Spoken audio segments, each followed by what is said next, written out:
sa aking mga subscribers, viewers, friends, kaibigan. Meron akong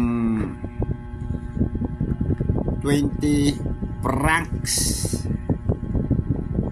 Ito ay pera ng New Caledonia.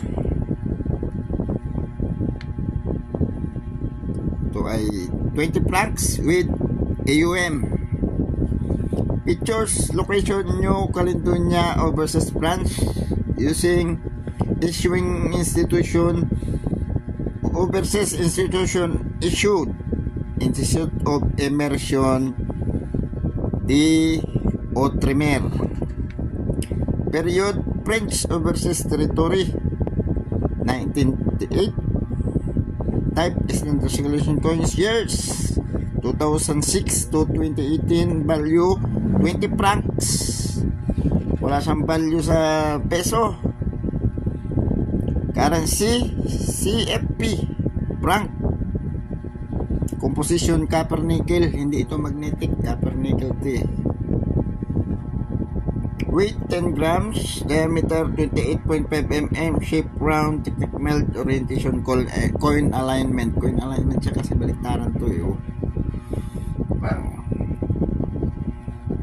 Yan. Overs. Cap. Bust of Marian to left above date legend around. Si Marian pala ito nakaharap daw sa kaliwa. Lettering Republic Francis Julie AUM year 2009. Reverse 3 oaks head facing left, value below.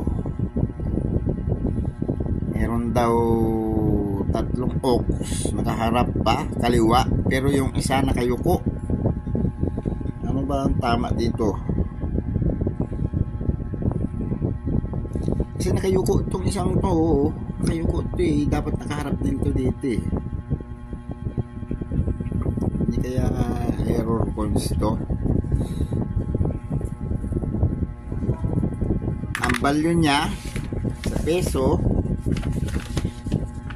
2009. Wala siyang very good, wala siyang fine, very fine.